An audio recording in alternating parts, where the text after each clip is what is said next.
जालिंदर पाटील, मुक्काम पोस्ट ठाणापुळे, तालुका वाळवा, जिल्हा सांगली। माझे क्षेत्र 25 एकर आहे। 25 एकर क्षेत्रासाठी आम्ही सुफलाम शेती सेवा केंद्र मांगले यांच्याकडून सर्व औषध फवारणी व लागवड घेत आहोत। आम्हाला त्यांच्याकडून ट्रीटमेंट योग्य अशी मिळत आहे।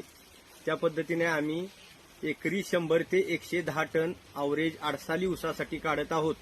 ऊसाची जात 86-032 आहे। ऊसाचे फुटवे योग्य आहेत।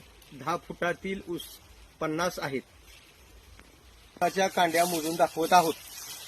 1 2 3 4 5 6 7 8 9 10 11 12 13 14 15 16 17 18 19 20 यातील अंतर ही योग्य असे 6 इंच आहे।